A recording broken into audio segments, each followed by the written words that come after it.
Ayan, magluluto pa tayo ng pinakbet.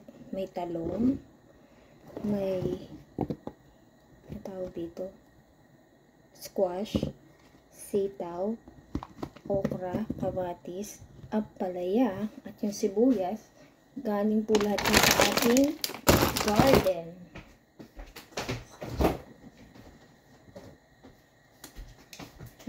Mayroon tanim din ako ng garden, tsaka, may tanim akong garden. May tanim po akong sibuyas at tsaka bawang. Baby, I'm making a video! Oh, tell them hi. You tell him why. You're ano nakakayamot ka. Chismoso yan yung asawa ko. Gusto niya lagi siyang kasali. O, lalagyan na natin yung sibuyas muna bago bawang. Kasi mas madaling masunog po ang bawang. Ayan, tingnan natin. Ayan. Nakikita niyo ba? Ayan. Nag-aat tayo.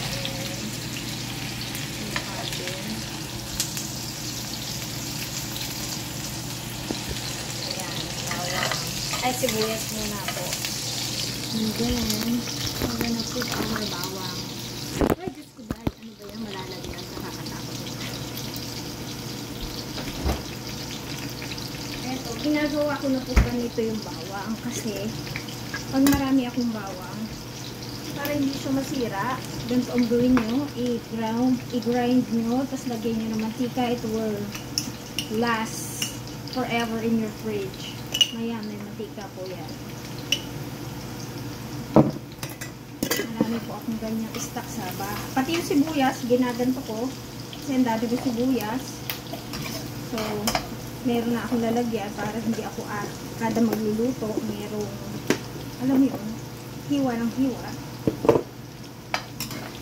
So, natin hipong. Sarap maraming hipong ng ating gulay. Parang ang sarap-sarap ng gulay. Fresh na fresh, di ba? Even the kamatis. Tignan niyo po lahat. Talaga. Lahat from my garden. Wow, talaga, di ba? Bahay kubo talaga. Kahit hindi. O, di ba? Bahay kubo. Ang daming hipon. Sarap na rin na natin. Ayan, nag-ano ko. Ganito pong ginagawa ko. Ito ginagawa namin pag nandito sa Amerika. Ito kaka-harvest ko lang kanina, din lunch at saka ginawang ganyan. So pagkailangan, ayan, pati sitaw. Ayan yung mga sitaw, o diba? Para pagkailangan, isang luto, isang gato. Ito po ginagawa namin dito sa Amerika. Diba? Ayan, yan yung siya. Pati may okra din doon.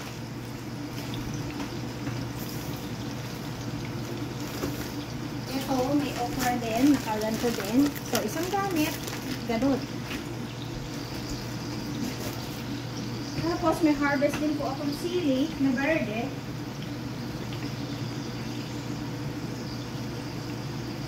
Ito yung bagong harvest kong sili na verde. I-freezer ko din po yan. Pero hindi na ito iba-blanch. Uugasan lang, tapos i-freezer na. Yan yun. I-freezer natin. Kasi para kada gagamitin, kukuha ka ng isa, dalawa, gano'n. Pag magsisigang, na po. Sili natin to, galing sa atin to. Napatubo ko po dito. Napatubo ko dito to. Kaya tuwa ako kasi wala kami mabiling ganyan sili dito sa Amerika. So, tuwa po ako nung nagkaroon kasi masarap siya sa dinuguan. Ibang-iba yung lasa talaga niya. Maglalabas tayo ng dalawa. Ang lagay dyan.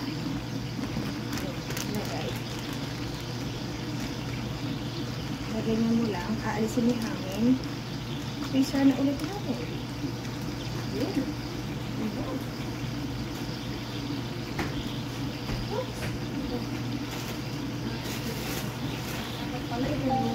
Yung mga luma na magamit ko kasi para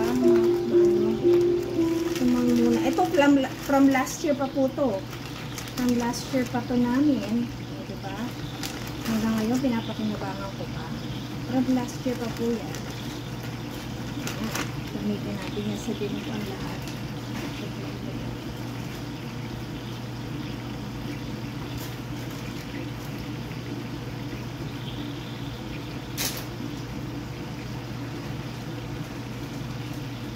Kailangan ko mag-stop. Door open, freezer. I know. I know, right?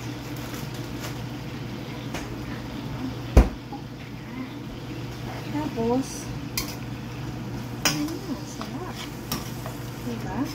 As in, fresh lahat from the garden. As in. Talagang fresh from the garden.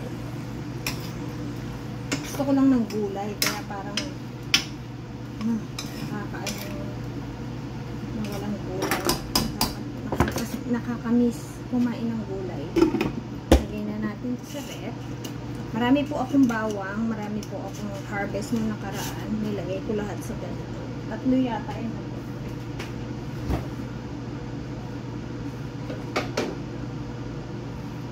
Ayan po. Look! Ayan, puro bawang po yan. O, see? Nilagay po natin dyan.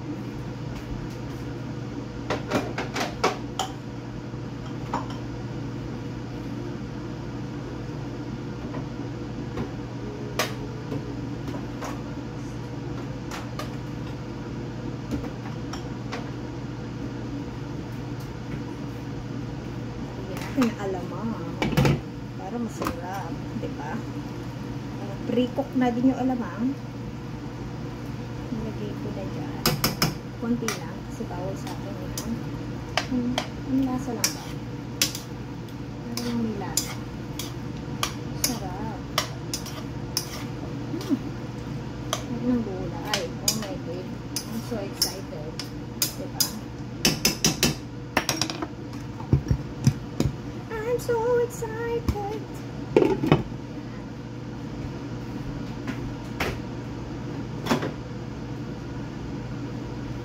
Ang dami ko din pong bell peppers na harvest kaninang umaga. Sitaw, bell peppers. Ito hinarvest ko na agad kasi kinakain ng hayop, kaya hinarvest ko na siya. So ayan, nagluto tayo. Nagluto, excited. Pakbet! Pinakbet po ito, pinakbet. Pero lalagyan ko ng gata. Kasi may gata ako dyan na bukas. Lagyan natin ng gata. Wala naman sa kanila. Saan na ba yung gata? So, may natira kasi akong gata. Ang kaunti na galing sa Pilipinas din. Ayun no, diba? Gamitin natin. Sayang naman. Sayang naman. I-dissolve natin siya sa water. Hot water. Dissolve in hot water.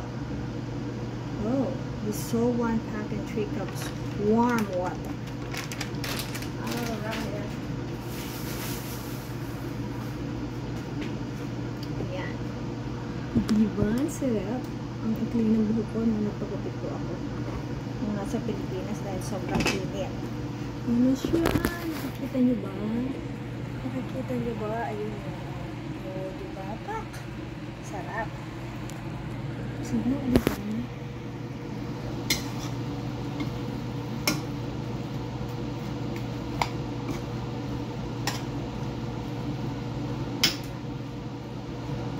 This won't take a while.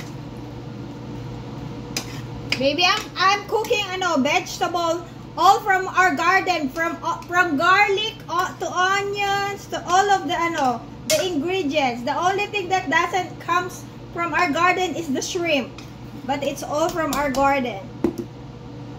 Everything.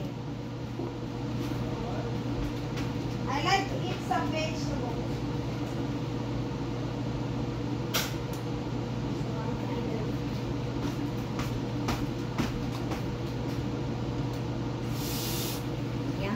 Sarap.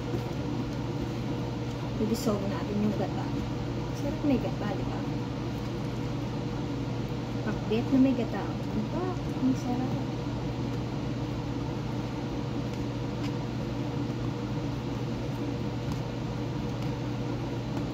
Ang init na naman. Sana umulan ulit.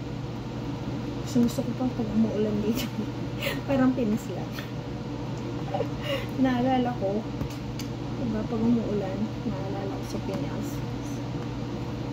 Ano tayo sanay sa ano tayo, sanay tayo sa ulam.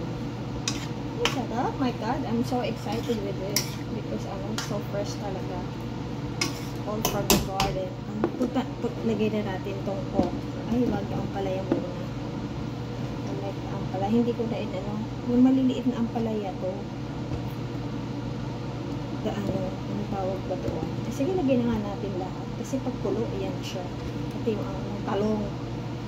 Kasi, para pag pulo niya, diba? Lagay na siya. Lagay na natin lahat. Ganun! Anong patagalin yun?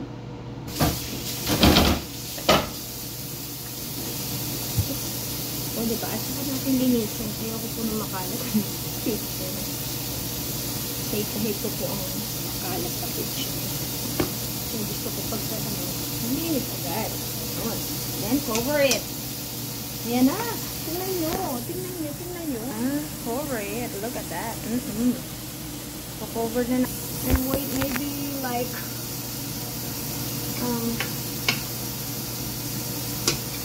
10 minutes. Siguro. Ito na yan. Oh my God. Sarap. More from the garden. From the Garden of Eden. O, diba? At, i-ano natin.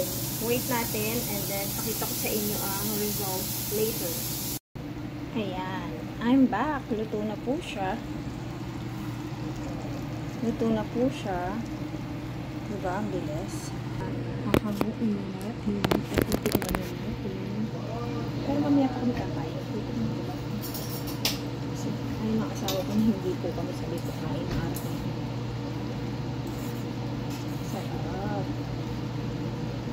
Sarap na ito baboy na may taba-taba kasi okay na to sa akin. Ayun ang sarap.